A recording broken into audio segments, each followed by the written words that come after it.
যার ফলে আপনি আল্লাহ সুবহানাহু ওয়া তাআলার বরত্বের কথা শুনলে আপনার অনুগ্রহগুলো স্মরণ করিয়ে দিলেও আপনার মুখ থেকে আলহামদুলিল্লাহ বেরোয় না।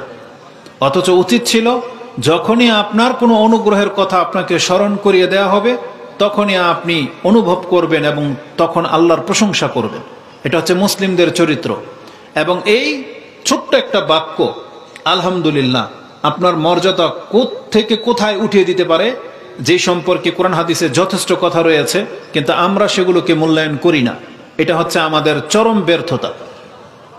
আমি ভূমিকাতে বলেছিলাম যে আল্লাহ সুবহানাহু ওয়া তাআলা, আমরা তার প্রশংসা করি যিনি আমাদেরকে মানুষ করে সৃষ্টি করেছেন।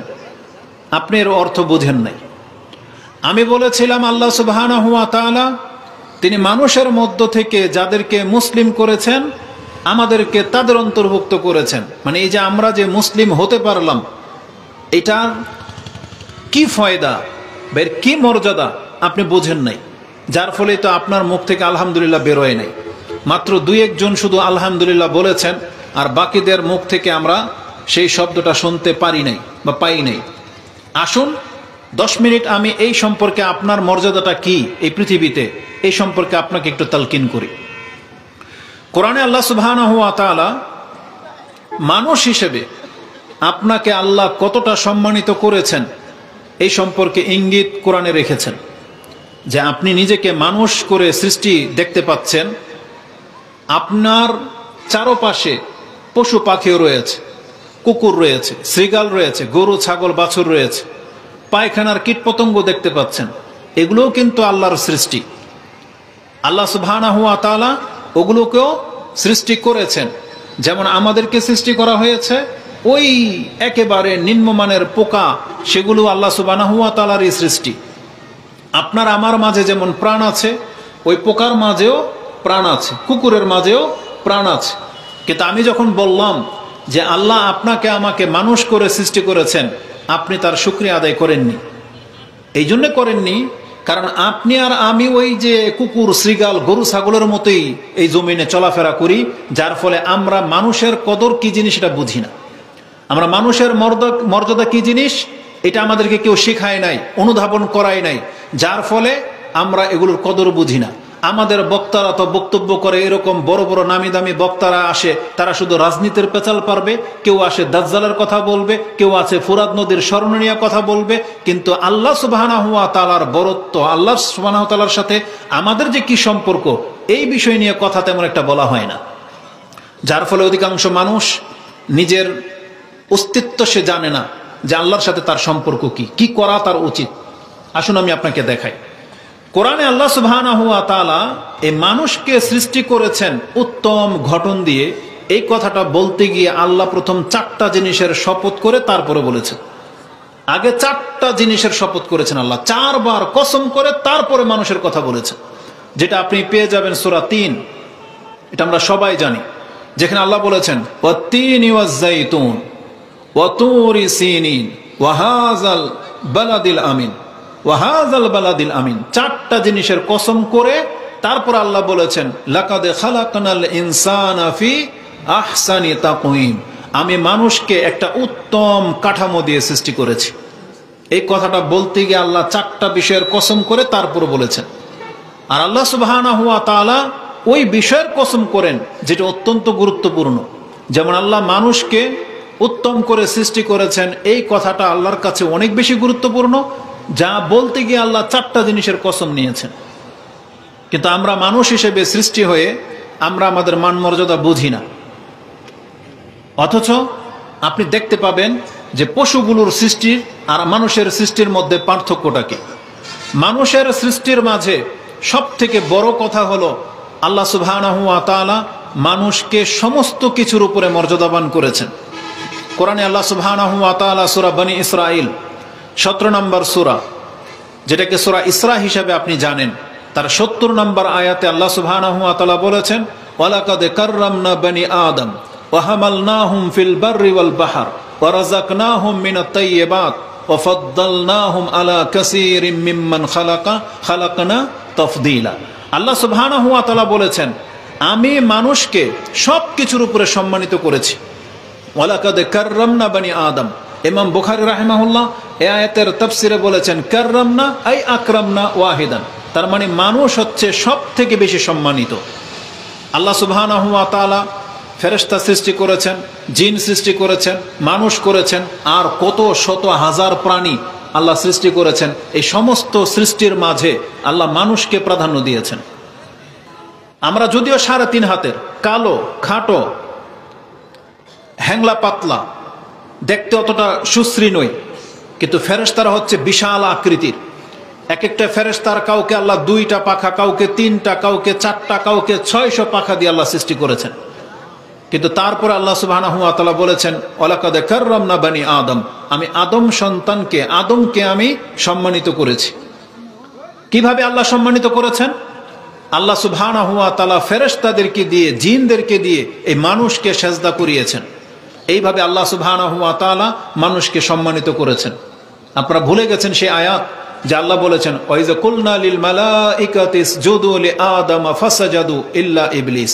তো ওই ইবলিসও জিনদের অন্তর্ভুক্ত। তাহলে জিন এবং ফেরেশতা 2টা জাতিকে আল্লাহ বলেছিলেন এই মানুষকে সেজদা করো।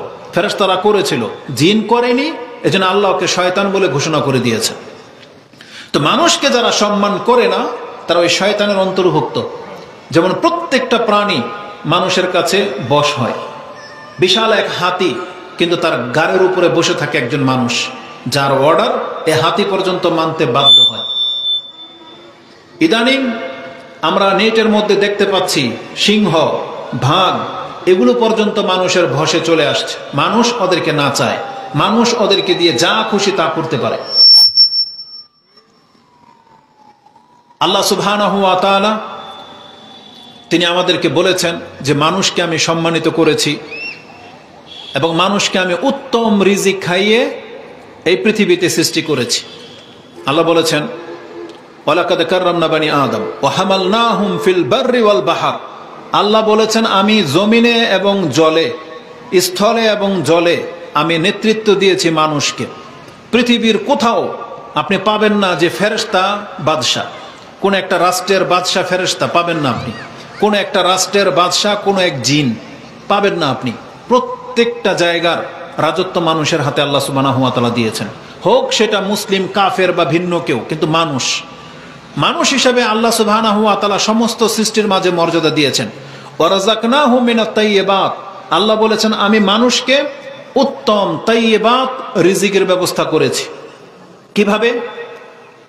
আপনারা প্রত্যেকে জানেন যে আমরা মায়ের পেটে ছিলাম বেশ কিছুদিন, প্রায় 9 থেকে 10 মাস। আমরা সেখানে খাদ্য খেয়েই বড় হয়েছি, কিন্তু আল্লাহ সুবহানাহু ওয়া তাআলা পেটের ভিতরে আমাদেরকে নাপাক কিছু মুখ দিয়ে খাওয়ানোর সিস্টেম রাখেন নাই। আল্লাহ আমাদের মুখটাকে পবিত্র রাখার জন্য তিনি মায়ের সাথে নাভির সংযোগ করে দিয়েছেন, যে মায়ের পেটের রক্ত নাভি দিয়ে আমাদের শরীরে গিয়েছে, যার ফলে আমরা একটা মানুষের আকৃতি হয়েছে, কিন্তু সেই রক্ত আমরা মুখ দিয়ে খাইনি। আল্লাহ সুবহানাহু ওয়া তাআলার কাছে মানুষ এতটা পবিত্র যে আল্লাহ মায়ের পেটে জবানটাকে বন্ধ করে রেখেছিলেন, যাতে করে কোনো ছিদ্র দিয়ে এই নাপাক রক্ত যেন আমাদের দেহে না প্রবেশ করে। কিন্তু রক্তের মাধ্যমে আমাদের জন্ম হয়েছে ঠিকই, কিন্তু সেই রক্ত আমরা মুখ দিয়ে খাইনি। এই দুনিয়াতে যখন আমাদের ভূমিষ্ঠ হয়ে গেল তখন আমাদের জবান ফুটেছে। তারপরে আল্লাহ সুবহানাহু ওয়া তাআলা সব থেকে উত্তম খাদ্যর ব্যবস্থা আল্লাহ করে দিয়েছে। মায়ের দুধ পান করে আমরা বড় হয়েছে, এটা আমাদের প্রথম প্রধান খাদ্য ছিল। তারপরে যাদের বিভিন্ন সমস্যার কারণে তাদের ফিটার খাওয়াতে হয়, এটা আমাদের ত্রুটির কারণে, কিন্তু আল্লাহ সুবহানাহু ওয়া তাআলা সবার জন্য এই সিস্টেম রেখেছেন যে নবজাতক সে মায়ের দুধ খেয়ে বড় হবে, সেটা মুসলিমের সন্তান হোক অথবা কাফেরের সন্তান হোক, সবার জন্য আল্লাহ সুবহানাহু ওয়া তাআলা এই উত্তম তাইয়্যিবাত পবিত্র জিনিসের ব্যবস্থা আল্লাহ করে দিয়েছেন। তা আল্লাহ সুবহানাহু ওয়া তাআলা মানুষকে এই হালাল খাদ্য খাইয়ে বড় করিয়েছেন। মানুষের মর্যাদা হলো, আব্দুল ইবনে আব্বাস বলতেছেন এই আয়াতের তাফসিরে যে ওয়ালাকাদ কাররামনা বানি আদম, এই আদম সন্তানের কারাম সম্মান হলো মানুষ কোনো খাদ্য খাওয়ার জন্য তার জমিনের মধ্যে মুখ লাগাতে হয় না। আপনি কুকুরকে খাদ্য খেতে দেখেন নাই, গরুকে দেখেছেন, হাঁস মুরগি সবকিছুকে দেখেছেন। আপনি প্লেটে খাদ্য দেবেন, কিন্তু ওই প্লেট থেকে মুরগি, গরু, ছাগল, কুকুরের ক্ষমতা নাই সেটা মুখে তুলে খাবে। ওরা মুখ লাগিয়ে খায়। মাথাটা ওদেরকে রিজিকের দিকে ঝুঁকাইতে হয়। কিন্তু মানুষকে আল্লাহ এতটা সম্মানিত করে সৃষ্টি করেছেন, আল্লাহর কাছে মানুষের মাথাটা এতটা সম্মানিত, আল্লাহ বলেছেন পৃথিবীতে মানুষের মাথা যদি ঝুঁকতে হয় একমাত্র আল্লাহর সামনে ঝুঁকবে। এজন্য আল্লাহ চেয়েছেন যে বান্দা যেন রিজিকের সামনেও তার মাথা না ঝুঁকায়। আল্লাহ মানুষকে এতটা সম্মানিত করেছেন যে রিজিকের জন্য মানুষ যেন তার মাথাটা জমিনে না ঠেকায়। এজন্য আল্লাহ আমাদের হাতকে এমন করে দিয়েছেন যে আমরা প্লেট থেকে খাদ্য মুখে তুলে খাই, আমাদের মাথা জমিনে ঝুঁকাই না। আর সমস্ত প্রাণী দেখবেন মাথা ঝুঁকিয়ে খায়। আর আল্লাহ বলেছেন বান্দা এই জমিনে যদি মানুষ তোমার মাথা ঝুঁকতে হয় তাহলে একমাত্র আল্লাহর সামনে ঝুঁকবে, কোন রিজিকের সামনে তোমার মাথা ঝুঁকবে না। এতটা সম্মানিত করে আল্লাহ মানুষকে সৃষ্টি করেছেন। এই জন্যই আল্লাহ বলেছেন যে আমি মানুষকে উত্তম গঠন দিয়ে সৃষ্টি করেছি, কারণ মানুষের মাথাটা রেখেছে সবচেয়ে উপরে এবং মলমূত্র ত্যাগ করার জায়গা রেখেছেন সব থেকে নিচে। আর গরু ছাগলের দেখবেন সমান সমান, মাথা যেখানে পাছা সেখানে। এটা হচ্ছে মানুষের সম্মান। মানুষের সব থেকে বড় সম্মান আল্লাহ সুবহানাহু ওয়া তাআলা কোরআনে উল্লেখ করে দিয়েছেন। ইবলিস যখন সেজদা করলো না তখন ইবলিসকে বলা হয়েছিল মা মানাআকা আন তাসজুদা লিমা খালাকতু বিয়াদাইয়া, হে ইবলিস তুমি এই মানুষটাকে কেন সেজদা করলা না যেই মানুষকে আমি আল্লাহ আমার নিজের দুই হাতে সৃষ্টি করেছি। তার মানে আল্লাহ সুবহানাহু ওয়া তাআলা তিনি তার দুই হাতকে ব্যবহার করেছেন মানুষকে সৃষ্টি করার ক্ষেত্রে। মানুষের যে চেহারাটা আছে এটা আল্লাহ তার নিজের হাত ব্যবহার করেছেন। কিন্তু আল্লাহ সুবহানাহু ওয়া তাআলা পৃথিবীর কোন সৃষ্টির ক্ষেত্রে একথা বলেন নাই যে আমি আমার হাত দিয়ে এগুলোকে বানিয়েছি। ফেরেশতা বলেন, জিন বলেন, গাছপালা যা কিছু বলেন, আল্লাহ শুধু বলেছেন কুন, হও, আর হয়ে গেছে। কিন্তু মানুষকে আল্লাহ তিনি তার নিজের হাতে ধরে বানিয়েছেন, চোখ বসিয়েছেন, নাক করেছেন, মাথা সেটআপ করেছেন। আল্লাহ বলেছেন আমি আমার দুই হাত দিয়ে ওকে সৃষ্টি করেছি। তার মানে এটা যে মানুষের সম্মান, এই জন্য ইবলিসকে বলা হয়েছিল তুই ওকে কেন সেজদা করলি না যেই মানুষটাকে আমি আমার নিজের হাতে সৃষ্টি করলাম, নিজের দুই হাতে। খালাকতু বিয়াদাইয়া আল্লাহ বলেছেন, যেটা আপনি সম্ভবত সূরা কাসাস অথবা ফাতির 75 নম্বর আয়াতে আপনি পেয়ে যাবেন যে মানুষকে আমি আমার দুই হাতে সৃষ্টি করেছি। এটা হচ্ছে মানুষের সম্মান। মানুষের সম্মান আব্দুল ইবনে আব্বাস বলেছেন যে মানুষ তার দুই আঙ্গুলে তুলে খেতে সক্ষম, যেটা অন্য কোনো প্রাণী পারে না।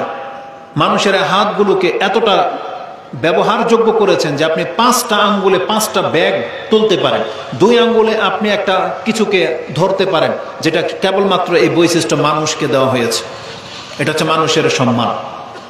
আল্লাহ সুবহানাহু ওয়া তাআলা বলেছেন এই মানুষ কত সম্মানিত যে সব কিছু মানুষের বশে চলে আসছে, এটা মানুষ হিসেবে।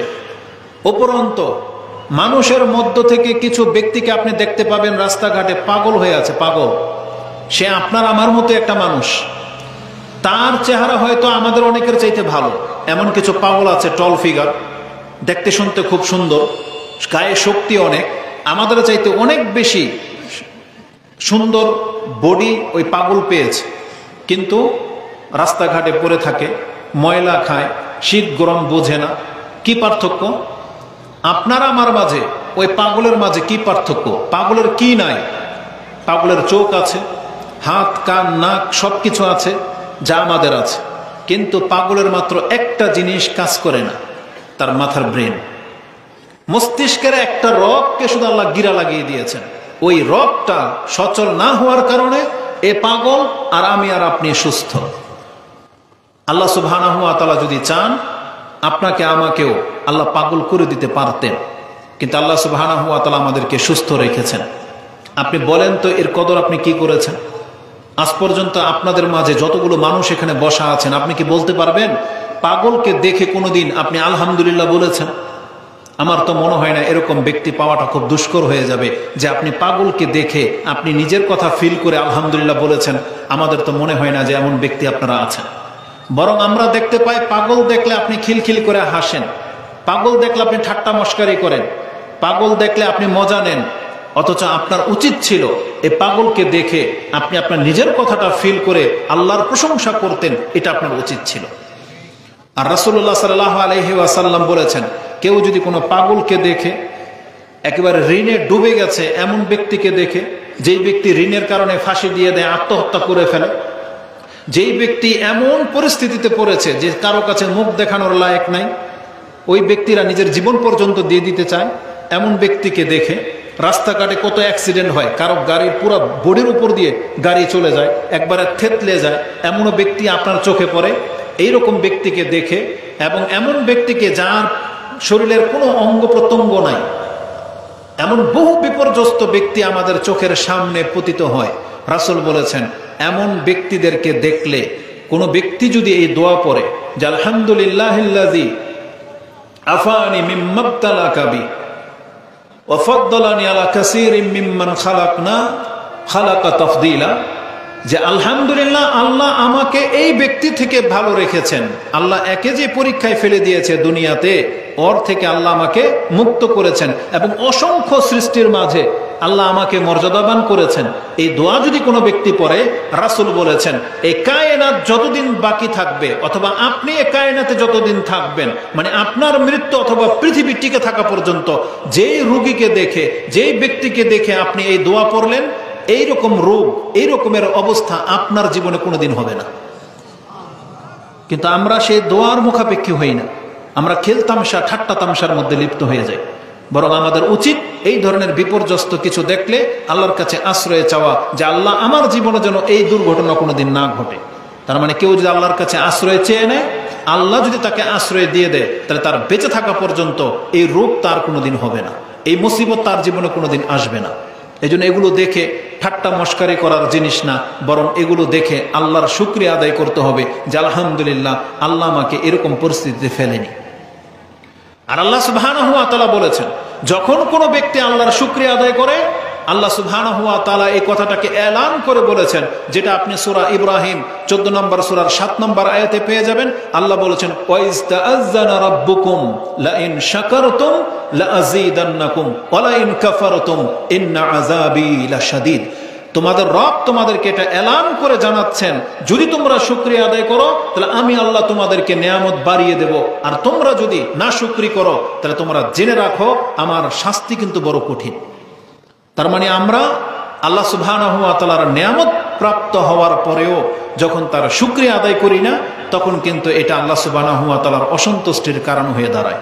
আর আমরা যদি মুখের মাত্র একটা বাক্য আলহামদুলিল্লাহ, এই আলহামদুলিল্লাহটা যত নিয়ামতে আপনি প্রাপ্ত হয়ে যান না কেন, এই একটা বার আলহামদুলিল্লাহ বললে সমস্ত নিয়ামতের হক আদায় হয়ে যায়।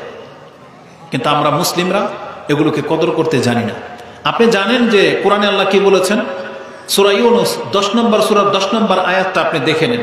তাতে আল্লাহ সুবহানাহু ওয়া তাআলা এই আলহামদুলিল্লাহ সম্পর্কে বলেছেন যে জান্নাতের সব নিয়ামত পাওয়ার পরে একজন ব্যক্তি আল্লাহর শুকরিয়া আদায় করবে শুধুমাত্র এই আলহামদুলিল্লাহ বাক্যটা দিয়ে।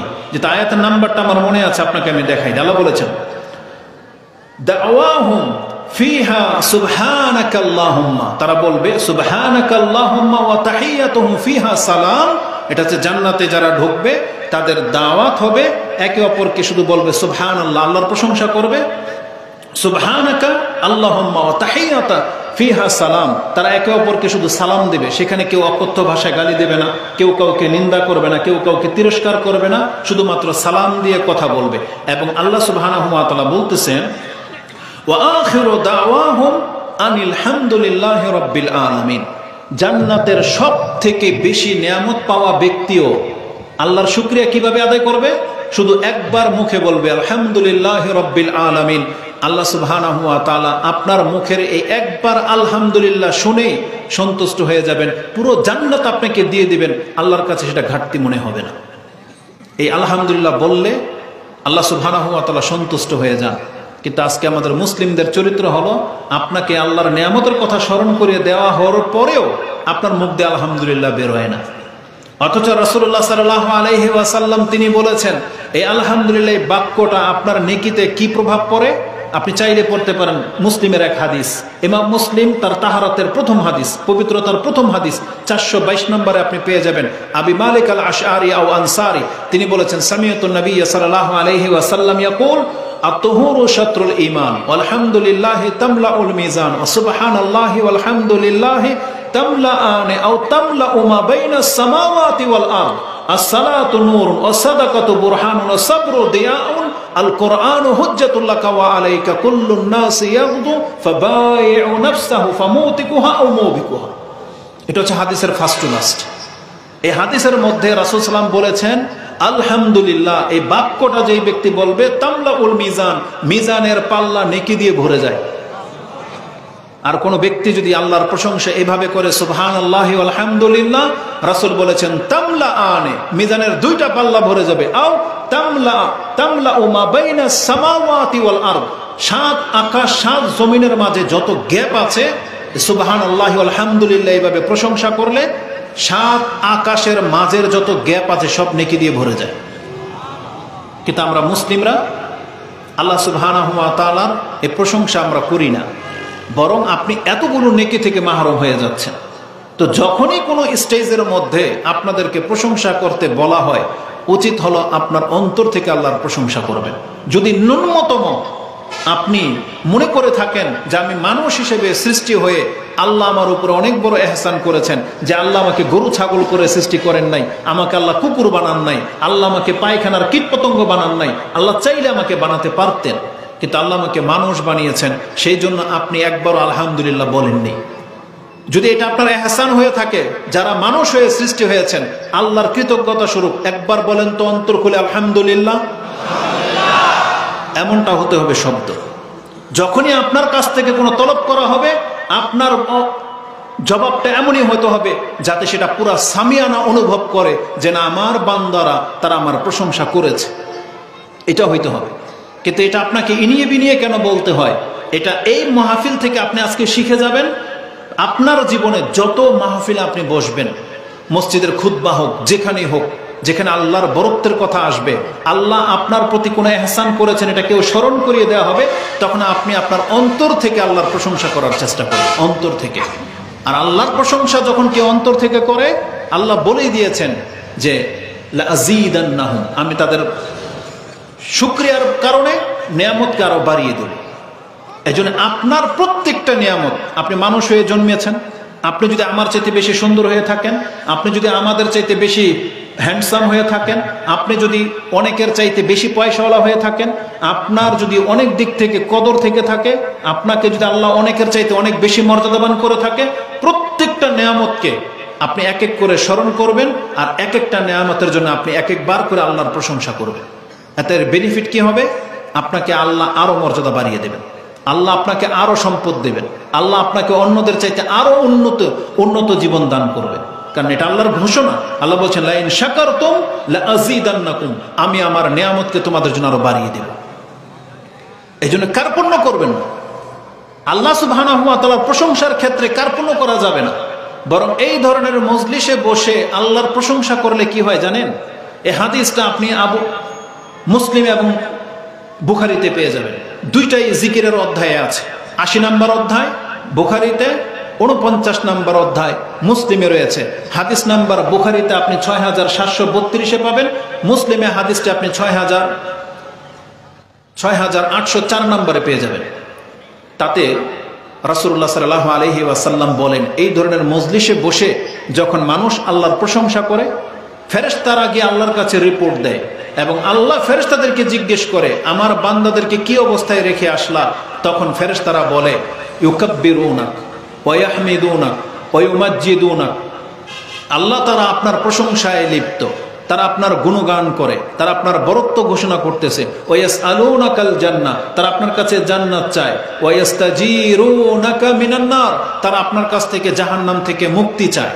তখন আল্লাহ সুবহানাহু ওয়া তাআলা ফেরেশতাদেরকে সাক্ষী করে বলেন উশহিদুকুম আন্নী কাদ গাফারতু লাহুম ওয়া আতাইতুহুম মা সাআলু ওয়া আজারতুহুম মিম্মা ইস্তাজাব। আল্লাহ বলেছেন ফেরেশতারা তোমরা সাক্ষী থাকো, যদি তারা আমার প্রশংসা করে থাকে, যদি তারা আমার কাছে জান্নাত পাওয়ার জন্য এখানে বসে থাকে, যদি তারা জাহান্নাম থেকে মুক্তির জন্য এখানে বসে থাকে, তাহলে আমি তোমাদেরকে সাক্ষী করে বলতেছি আমি তাদের প্রত্যেকটাকে এক্ষণ ক্ষমা করে দিলাম। এই ধরনের মজলিসে যারা বসে তাদেরকে আল্লাহ ক্ষমা করে দিয়ে থাকেন। এবং আল্লাহ বলেন তারা যদি জান্নাত চায় আমি তাদেরকে জান্নাত দিয়ে দিব, তারা যদি জাহান্নাম থেকে মুক্তি চায় আল্লাহ বলেছেন আমি তাদেরকে জাহান্নাম থেকে মুক্ত করে দিলাম। এভাবে বলেন। এই জন্য কার্পণ্য করবেন না কখনো আল্লাহ সুবহানাহু ওয়া তাআলার প্রশংসা করার ক্ষেত্রে। দ্বিতীয়ত বলেছিলাম শুধু মানুষ নয়, আপনাকে আমাকে আল্লাহ সুবহানাহু ওয়া তাআলা মুসলিম করেছেন, মুসলিম। এই নিয়ে যতগুলো মানুষ আছে তা আমরা নির্দ্বিধায় বলতে পারি। এখানে কোনো কি অন্য ধর্মের লোক আছে? কেউ থাকলে হাত উঠান। কেউ খ্রিস্টান আছে এখানে? কোনো ইহুদি আছে? কোনো বৌদ্ধ? সবাই মুসলিম। তাহলে আমরা এখানে সবাই যদি মুসলিম হয়ে থাকি, আপনি আর আমি যে মুসলিমের ঘরে জন্ম হয়ে গেলাম, কিসের ভিত্তিতে? আল্লাহ সুবহানাহু ওয়া তাআলাকে আমরা ডোনেশন দিয়েছিলাম যে আল্লাহ আমাদেরকে মুসলিমের ঘরে জন্ম দিও, ডোনেশন দিয়েছিলাম। আমার বাপ মারা কি আল্লাহর কাছে কি কোনো বড় ধরনের মান্যত করেছিল যে এই এতগুলো গরু ছাগল আমি আল্লাহর রাস্তায় দিয়ে দিব, আল্লাহ তুমি আমার ঘরে এরকম একটা সন্তান দিও? আমাদের বাপ মারাটা কি করেছিল? বরং আল্লাহ সুবহানাহু ওয়া তাআলা তিনি তার ইচ্ছায় আমাদেরকে পছন্দ করে মুসলিমের ঘরে জন্ম দিয়েছেন, যাতে করে আমরা জান্নাতের রাস্তা খুব সহজেই পেয়ে যাই। যদিও মুসলিমের ঘরে জন্ম হলেই জান্নাতে, এটা আল্লাহ বলেন নাই, কিন্তু আমাদের জন্য জান্নাতের রাস্তা খুঁজে পাওয়াটা সহজ। মুসলিম হওয়ার কারণে, কোরআন পাওয়ার কারণে, আমাদের নবী মুহাম্মদ সাল্লাল্লাহু আলাইহি ওয়াসাল্লামের প্রতি ঈমান আনার কারণে আমাদের জন্য জান্নাতের রাস্তাটা সহজ করা হয়েছে, যেটা একটা খ্রিস্টানের জন্য সহজ নয়, একটা বৌদ্ধ, ইহুদি, হিন্দুর জন্য সহজ নয়, যতটা সহজ একটা মুসলিমের জন্য। আপনি কি জানেন আপনাকে মুসলিম করে দিয়ে আল্লাহ আপনাকে কতটা সম্মানিত করেছেন? আল্লাহ সুবহানাহু ওয়া তাআলা একটা জান্নাত বানিয়েছেন, এবং এই জান্নাত একটা নিয়ম করেছেন আল্লাহ যে কে এই জান্নাতে ঢুকতে পারবে, একটা নিয়ম করেছেন। আর সেই নিয়মের মধ্যে লেখা আছে একমাত্র মুসলিম ছাড়া কোনো ব্যক্তি জান্নাতে ঢুকতে পারবে না। এটা হচ্ছে জান্নাতের নিয়ম, যে জান্নাতে মুসলিম ছাড়া কোনো ব্যক্তি জান্নাতে ঢুকতে পারবে না। মুহাম্মদুর রাসূলুল্লাহ সাল্লাল্লাহু আলাইহি ওয়াসাল্লাম তিনি বিদায় হজের খুতবায় তিনি বলেছিলেন, তিনি হেলান দিয়ে বসা ছিলেন চামড়ার তাঁবুতে, সোজা হয়ে বসলেন এবং বললেন, আলা, তোমরা কান খাড়া করে শোনো, লা ইয়াদখুলুল জান্নাহ ইল্লা নাফসুন মুসলিমাতুন। জান্নাত এমন একটা জায়গা, সেখানে কোনো মুসলিম ব্যক্তি ছাড়া অন্য কোনো ব্যক্তি জান্নাতে ঢুকতে পারবে না। আর আল্লাহ আপনাকে আমাকে মুসলিম করে সৃষ্টি করেছেন, শুধু আমাদের কাজ হলো মুসলিম হয়ে আল্লাহর সাথে সাক্ষাৎ করা। কারণ আমরা দেখতে পাচ্ছি যে অনেক ব্যক্তি মুসলিমের ঘরে জন্ম হয়েও আপনি ইসলাম পালন করতেছেন না, এটা আপনার ব্যর্থতা। অথচ আল্লাহ সুবহানাহু ওয়া তাআলা আমাদেরকে এই মেসেজটাই দিয়েছেন, যেটা সূরা আলে ইমরান 3 নম্বর সূরার 102 নম্বর আয়াতে রয়েছে। যে আয়াতে আমাদেরকে এমন একটা সতর্কবাণী জানানো হয়েছে, যে আয়াতটি প্রত্যেক খতিব প্রত্যেক খুতবায় পাঠ করে থাকে। তাতে আল্লাহ সুবহানাহু ওয়া তাআলা বলেছেন, ইয়া আইয়ুহাল্লাযীনা আমানু ইত্তাকিল্লাহ, তোমরা আল্লাহকে ভয় করো। আমানুত্তাকুল্লাহা হাক্কা তুকাতিহ, আল্লাহকে ভয় করার মতন ভয় করো। ওয়ালা তামুতুন্না ইল্লা ওয়া আনতুম মুসলিমুন, দেখো তোমরা মুসলিম না হয়ে কিন্তু মৃত্যুবরণ কইরো না। তার মানে আমাদের মুসলিমকে আল্লাহ বলতেছেন তোমরা মুসলিম না হয়ে মৃত্যুবরণ করো না। তার মানে বোঝা যাচ্ছে যে মুসলিমের ঘরে জন্ম হওয়াটা একটা সহজ বিষয় ছিল, কিন্তু মুসলিম হয়ে মরাটা ওটা তো সহজ বিষয় নয়। বরং এর জন্য আপনাকে আমাকে প্রচেষ্টা করতে হবে। কারণ শয়তান কিন্তু আল্লাহর পক্ষ থেকে ওয়াদাবদ্ধ হয়ে আসছে, শয়তান আমাদেরকে মুসলিম হয়ে মরতে দিবে না। এটা শয়তানের চ্যালেঞ্জ, এটা শয়তানের চ্যালেঞ্জ, যে শয়তান আমাদেরকে মুসলিম হয়ে মরতে দেবে না। আর শয়তান কিন্তু তার চ্যালেঞ্জকে পূর্ণ করে দেখিয়েছে। আজকে পৃথিবীর অধিকাংশ মুসলিম নাস্তিক হয়ে যাচ্ছে, পৃথিবীর মুসলিমগুলো বেদিন হয়ে যাচ্ছে, পৃথিবীর মুসলিমগুলো ইহুদি নাসারাদের থিওরি অনুযায়ী চলে, ইহুদি খ্রিস্টানদের পথ ধরে নিয়েছে।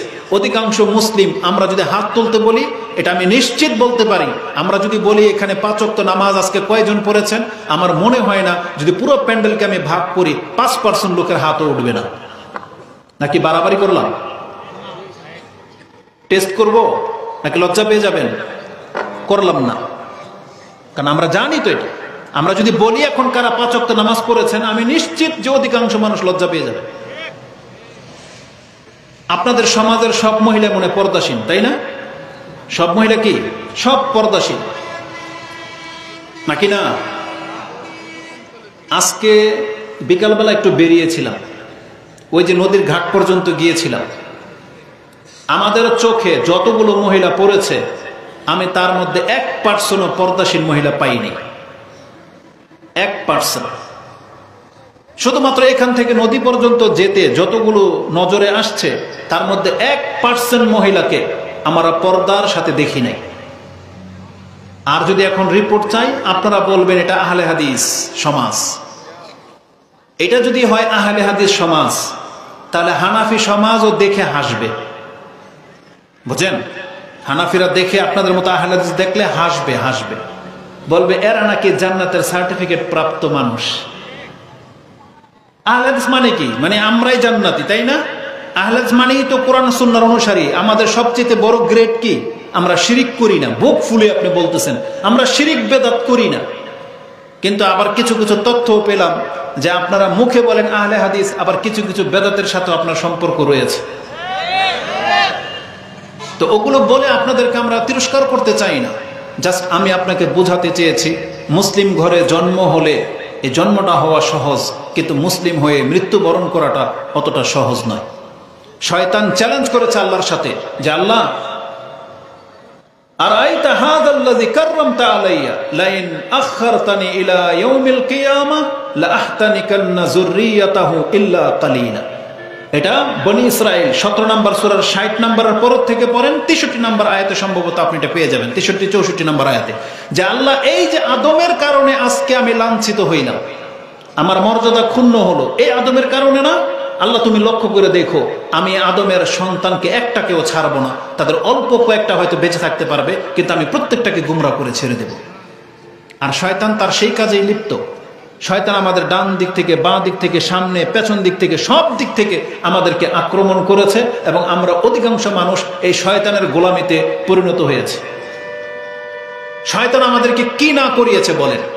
আপনি মুসলিম বলে দাবি করেন, আপনাকে দিয়ে শয়তান বেনামাজি বানিয়েছে, আপনাকে দিয়ে শয়তান শিরিক পর্যন্ত করায়, আপনাদেরকে দিয়ে শয়তান গণতন্ত্রের নোংরা রাজনীতির মধ্যে ডুবিয়ে দিয়েছে, আপনাদেরকে শয়তান দাড়ি চাচিয়েছে, আপনাদের মহিলাদের পর্দাকে উলঙ্গ করেছে শয়তান। ঠিক বললে একসাথে বলবেন ঠিক না ঠিক? কিন্তু এক একজন যদি বলেন তার মনে হচ্ছে যে আমি মনে অপরাধী, আমি মনে বুঝাইতে পারতেছি না। যদি ঠিক হয় তাহলে এটাকে শুধরাবেন কিভাবে? আমাদেরকে শুধরানো উচিত নয়? আজ থেকে 1400 বছর আগে ইসলাম নাজিল হয়েছে। 1400 বছর আগে আরব দেশের মতো মুশরিকগুলো হেদায়েত পেয়ে তাওহীদের উপরে এসে আজও পর্যন্ত তারা একটা উন্নত রাষ্ট্রে জীবনযাপন করতেছে, আর আমরা বাংলার জমিনে 90% মুসলিম, কিন্তু এখন পর্যন্ত আমরা লাঞ্ছিত জীবনের মধ্যে পড়ে রইলাম। কেন হয়েছে এটা? এটা আমাদের ত্রুটির কারণে হয়েছে। আমরা শুধু নামে মুসলিম হয়েছি, ওই যে জন্মসূত্রে যে মুসলিম সেটাই, কিন্তু আল্লাহ কোরআনে যেভাবে আমাদেরকে মুসলিম হতে বলেছেন আমরা সেই মুসলিম হইতে পারি নাই। অথচ উচিত ছিল কোরআন হাদিসের যেই মুসলিমের থিওরি দেওয়া হয়েছে আমাদেরকে সেই মুসলিম হইতে হইতো।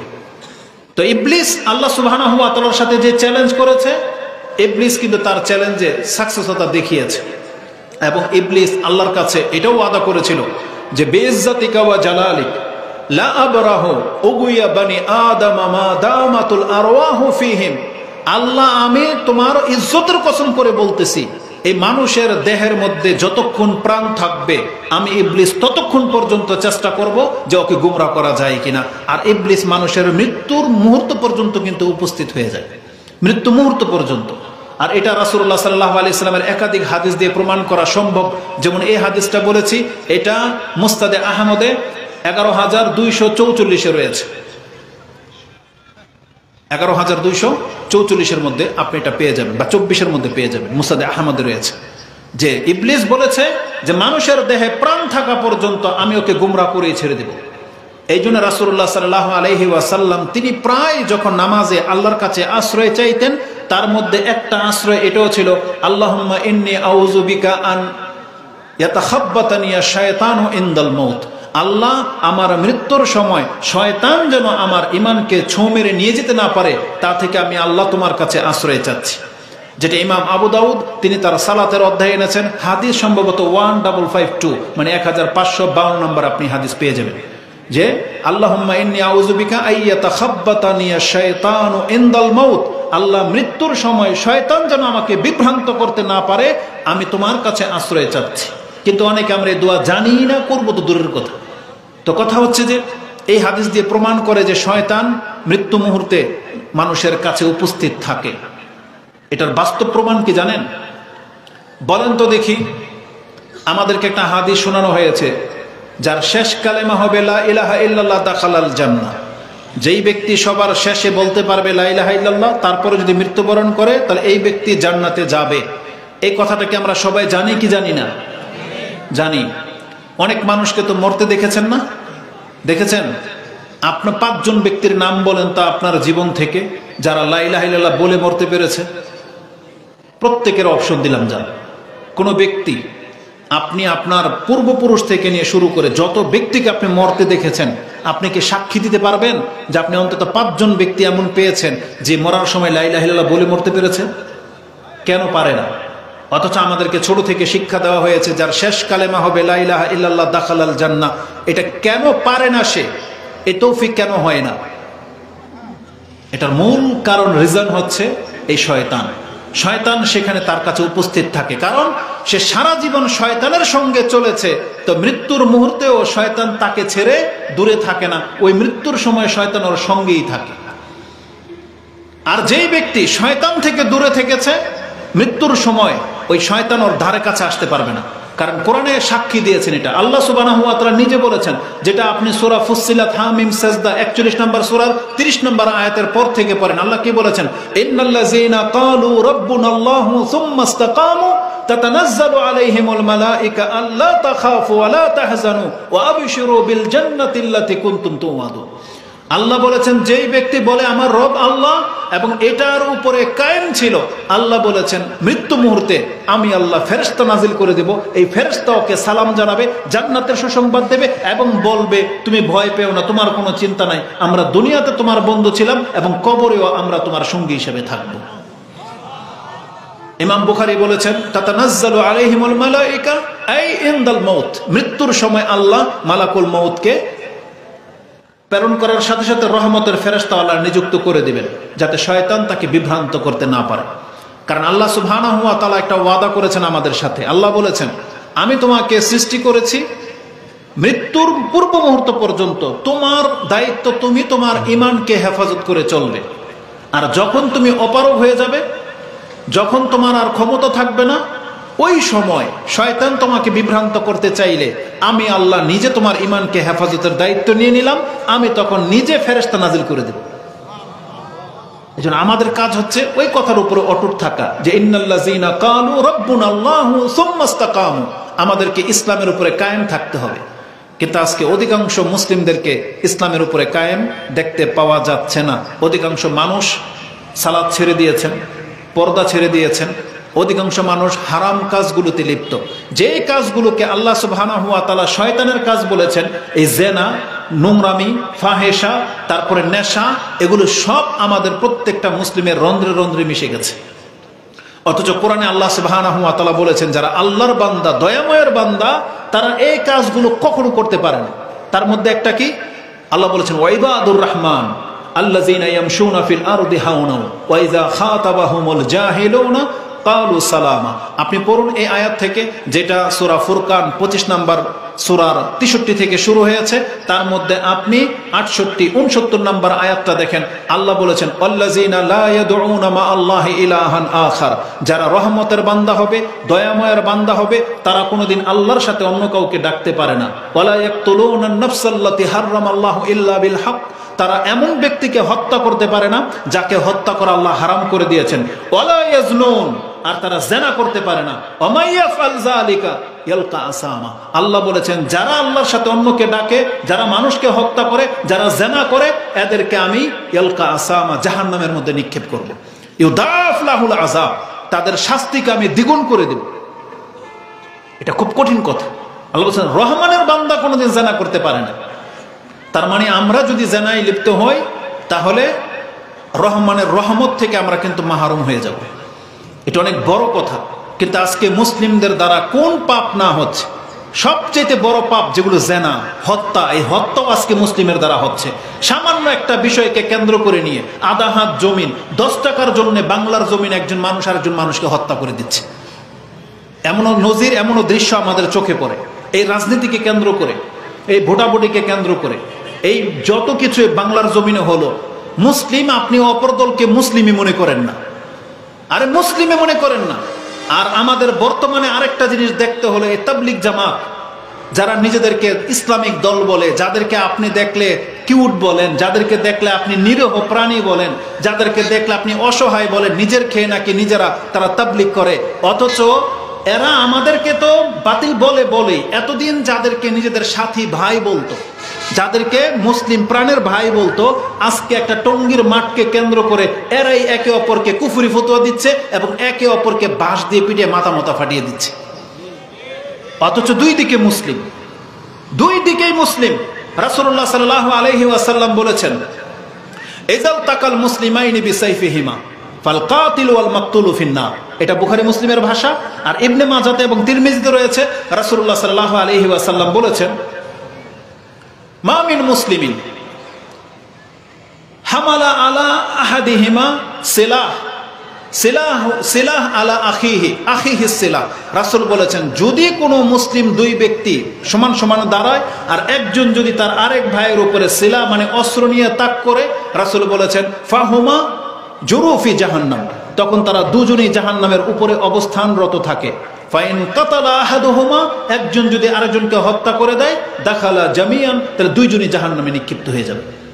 তার মানে ব্যাপার যখন মুসলিমে লড়াই, আপনি ভাববেন না যে একে মেরে দিলে আপনি শহীদ হয়ে যাইবেন।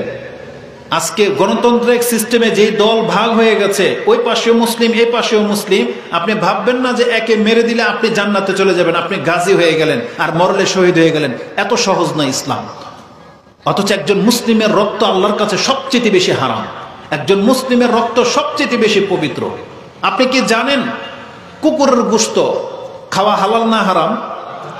হারাম। কে কুকুরের গোশত কি পাক না নাপাক? নাপাক। মানুষের গোশত খাওয়া হালাল না হারাম? হারাম। কেন? মানুষের গোশত কি নাপাক? বলেন। কুকুরের গোশত হারাম আপনি বলছেন, কেন? কুকুর নাপাক, মেনে নিলাম। মানুষের গোশত হারাম কেন? নাপাক। বরং মানুষের গোশত এতটা পবিত্র যেটা খাওয়ার উপযুক্ত নয়। বুঝেন? মানে এটা এমন পবিত্র জিনিস যেটাকে মারাই জায়েজ নাই, খাইবেন কিভাবে আপনি? মানে যেটা মারাই জায়েজ নাই, তার গোশত আপনি খাবেন কিভাবে? মানে কাবা ঘর যতটা পবিত্র, মুসলিম ততটা পবিত্র, মানুষ ততটা পবিত্র। কিন্তু সেই মানুষ যখন শিরকে লিপ্ত হয়, তখন আল্লাহ বলেছেন ওই মুশরিক হলো নাপাক, কিন্তু মুসলিম ব্যক্তি হচ্ছে পাক। মুসলিমদের মতো কোনো পাক ব্যক্তি আছে? মুসলিম হচ্ছে পবিত্র। কারণ রাসূল বলেছেন সুবহানাল্লাহ, আল মুসলিম লা ইয়ানজুস, মুসলিম কোনদিন নাপাক হয় না। মানে মুসলিম হচ্ছে সব থেকে বেশি পাক। রাসূল বলেছেন হারাম মানে কি? আমরা কই না হারাম শরীফ? হারাম শরীফ কি? নাপাক শরীফ কি? পবিত্র শরীফ। হারাম মানে কি? পবিত্র এরিয়া, যেখানে পাপ করা নিষেধ। এই জন্যই না হারামকে হারাম বলা হয়। তাহলে হারাম মানে নিষিদ্ধ, আর হারাম মানে পবিত্র, সম্মানিত। তাহলে মানুষ হচ্ছে হারাম। রাসূল বলেছেন ইন্না দিমাউকুম ওয়া আমওয়ালুকুম হারামুন কাহুরমাতি ইয়াউমিকুম হাযা ওয়া ফি শাহরিকুম হাযা ওয়া ফি বালাদিকুম হাযা। জিলহজ মাস যতটা সম্মানিত, ঈদের দিন, কুরবানির দিন যতটা সম্মানিত, মক্কা নগরী যতটা সম্মানিত, রাসূল বলেছেন একজন মুসলিমের রক্ত ততটা সম্মানিত, ততটা পাক। এই জন্য মানুষের গোশত খাওয়া কি? নাপাক বা হারাম। এই জন্য এটা পবিত্রতার কারণে, এটা কুকুরের মতো নাপাক না, সেই জন্য। তাহলে একজন মুসলিমের দেহটা আল্লাহর কাছে এতটা পাক পবিত্র যে কোনো মুসলিমকে কেউ যদি হত্যা করে, রক্ত ঝরায়, তাহলে কিয়ামতের মাঠে এর বিচারটা খুব কঠিন হবে। ইমাম তিরমিজি রাহিমাহুল্লাহ তার দিয়াত রক্তপণের অধ্যায়ে একটা হাদিস এনেছেন। রাসূল বলেছেন লাউ ইশতারাকু আন্না সামাওয়াতি ওয়াল আরদা তাতলি দামি মুমিনিন, একজন মুসলিমকে হত্যা করার কাজে যদি আকাশ এবং জমিনের সবাই অংশ নেয়, তাহলে রাসূলুল্লাহ সাল্লাল্লাহু আলাইহি ওয়াসাল্লাম বলতেছেন এর বিচার করবেন আল্লাহ এইভাবে, আকুব্বাহুমুল্লাহু ফিন্নার, আল্লাহ সমস্ত সৃষ্টিকে জাহান্নামে ফেলে দিবেন যারা মিলে একজন মুসলিমকে হত্যা করেছিল। আর এই টঙ্গীর মাঠকে কেন্দ্র করে আপনি একজন মুসলিমকে পিটিয়ে মেরে দিবেন, ৩-৪ জনকে নাকি জায়গাতে মেরে দিয়েছে। তো যে কোনো ভাবে আজকে আমরা মুসলিম একে অপরকে হত্যা করি, যে কোনো ভাবে একজন মুসলিম জেনায় লিপ্ত হয়ে যাচ্ছে একবারে ইজিতে।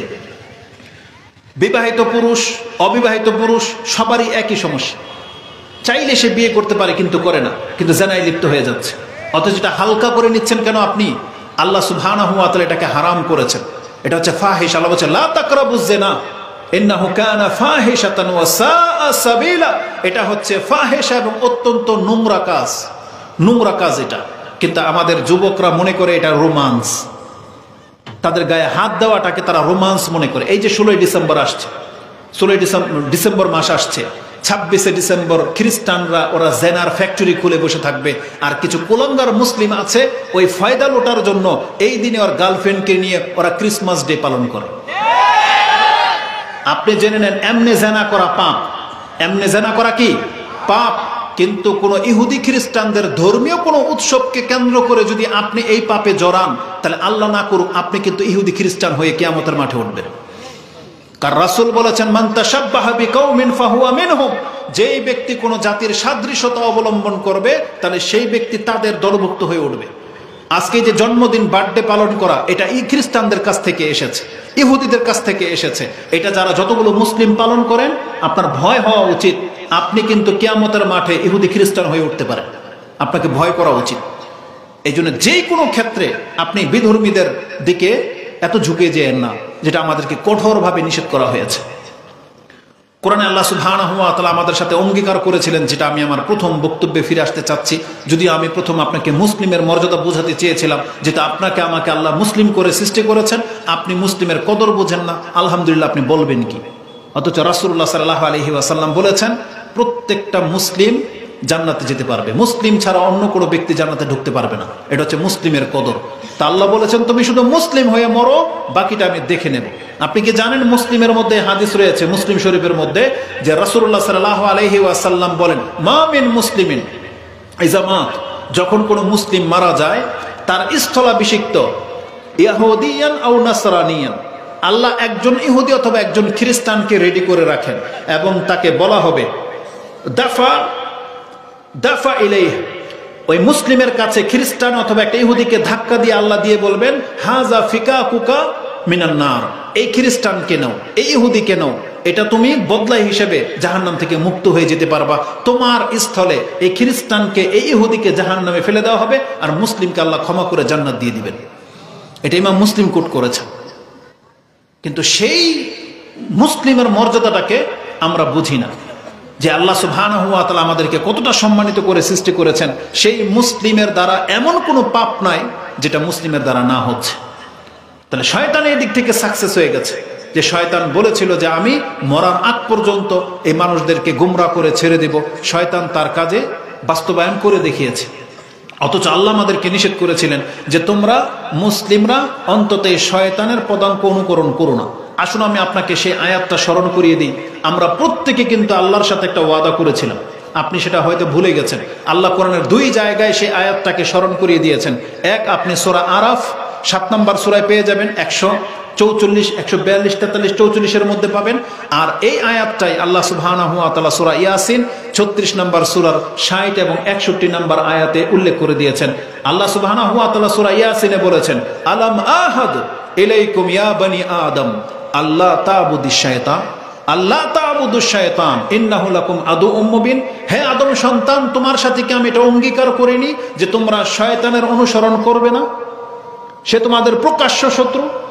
তার মানে আমরা আল্লাহর কাছে ওয়াদা করেছিলাম যে আল্লাহ আমরা শয়তানের অনুসরণ করব না, আমরা শয়তানের আনুগত্য করি না, আমরা শয়তানের ইবাদত করি না, এটা আমরা অঙ্গীকার করেছিলাম। আল্লাহ বলছেন ওয়ানিবুদুনি হাযা সিরাতুম মুস্তাকিম, তোমরা আমার ইবাদত করো, আমার অনুসরণ করো, এটাই হচ্ছে সরল সোজা পথ, যেটা আপনি সূরা ইয়াসিনের 61 নম্বর আয়াতে পেয়ে যাবেন। এই যে আমরা আল্লাহ সুবহানাহু ওয়া তাআলার সাথে যে অঙ্গীকার করেছিলাম যে আল্লাহ আমরা শয়তানের অনুসরণ করি না, আমরা একমাত্র তোমারই অনুসরণ করি, আমি এই কথাটা কি বানিয়ে বলেছি? আপনারা হয়তো ভুলে গেছেন না, মনে তো পড়তেছে না কবে অঙ্গীকার করলেন। আমি এখন আপনাকে স্মরণ করিয়ে দিব। জুমার নামাজ পড়ছেন কারা কারা? হাত তোলেন দেখি। জুমার নামাজ পড়ছেন? বলেন আলহামদুলিল্লাহ। কেন জানেন? আলহামদুলিল্লাহ এই জন্য বলবেন, আমি কিন্তু এই কথা জিজ্ঞেস করিনি যে ফজর নামাজ পড়ছেন কয়জন, বুঝেন? আমি যখন ফজর নামাজের কথা বলতাম তখন বোঝা যেত, কিন্তু জুমার নামাজ এই জন্য বলছি, আমি জানি আলহামদুলিল্লাহ আপনারা জুমার নামাজি, জুমার নামাজ পড়া মুসলিম, এই জন্য আমি জিজ্ঞেস করছি আপনারা জুমার নামাজ পড়ছেন কয়জন।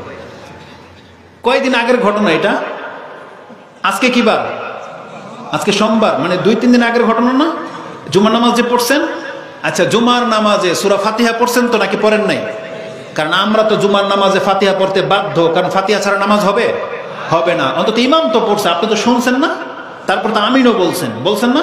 তার মানে ইমাম যা বলছে আপনি সাক্ষী দিছেন যে হ্যাঁ আল্লাহ এইটাই। ইমাম বলছে আলহামদুলিল্লাহ রাব্বিল আলামিন, আপনি বলছেন আলহামদুলিল্লাহ রাব্বিল আলামিন। এই যে জুমার নামাজে 3 নাম্বার 4 নাম্বার আয়াতে যেন আপনি কি পড়েছিলেন, কি করেছিলেন আল্লাহর কাছে?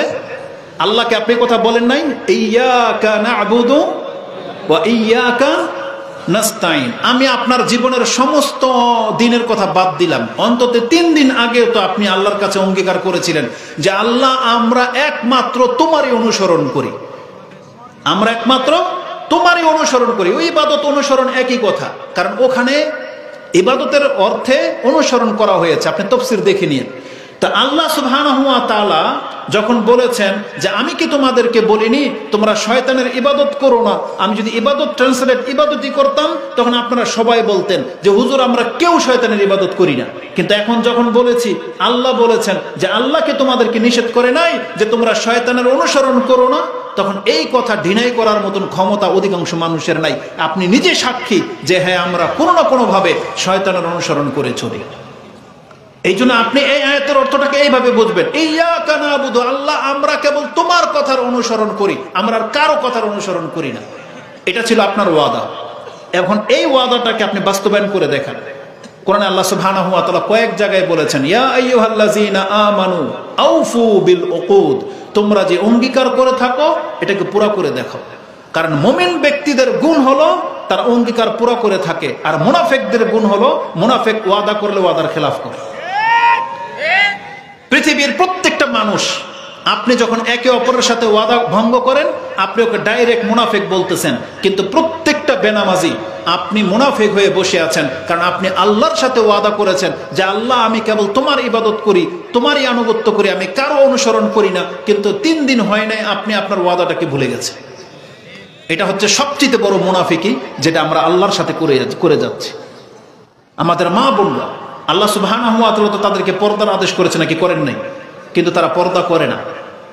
বিনা পর্দায় তারা জান্নাতে যেতে পারবে না, আপনি জেনে নেন। বিনা পর্দায় জান্নাতে যেতে পারবে না।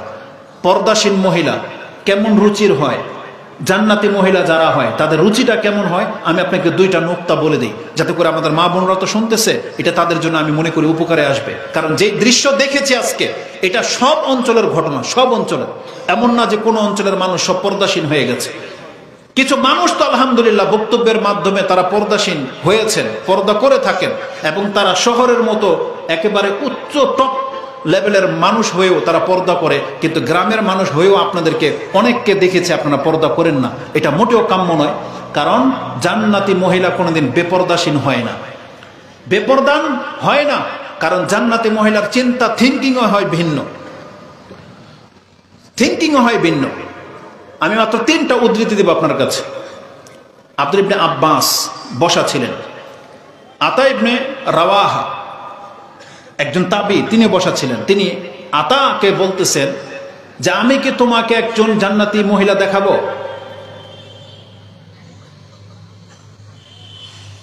বলছেন না, দেখান। তো বলছে হাযিহিল মারআতুস সাওদা আতাতিন নবী সাল্লাল্লাহু আলাইহি ওয়াসাল্লাম, এই যে মহিলাটা দেখতেছো তাওয়াফ করতেছে, কালো মহিলাটা, এটা একটা জান্নাতি মহিলা। একদিন সে রাসূলের কাছে এসে বলতেছে ইয়া রাসূলুল্লাহ উদুল্লাহ আলী, আপনি আমার জন্য দোয়া করেন। কেন? বলছে ইন্নী উসরিউ ওয়া ইন্নী আতাকাশাফু, আমার মৃগী ব্যারাম হয় এবং আমার কাপড় খুলে যায়, আপনি আল্লাহর কাছে দোয়া করেন যাতে করে আমার মৃগী ব্যারাম দূর হয়ে যায়।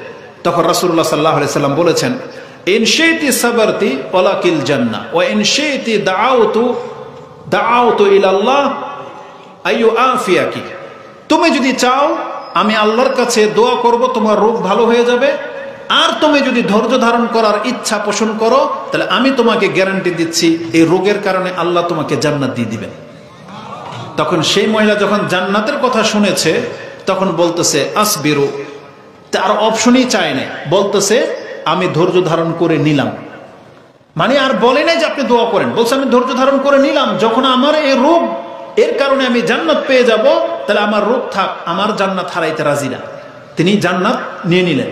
কিন্তু জান্নাতি মহিলা যেহেতু, তিনি বলতেছেন ওয়াইন্নি আতাকাশাফু ফাদুল্লাহ আলী আল্লাহ আতাকাশাফা, ইয়া রাসূলুল্লাহ আমার কাপড় আমার মৃগী ব্যারাম হোক আমি মেনে নিলাম, কিন্তু আমার কাপড় যেন না খোলে, আপনি আল্লাহর কাছে সেই দোয়াটা অন্তত করে দেন। ফাদা আলাহা, রাসূল সাল্লাল্লাহু আলাইহি ওয়াসাল্লাম তার জন্য দোয়া করে দিলেন, আল্লাহ এর গায়ে থেকে যেন কাপড় কোনোদিন খুলে না যায়।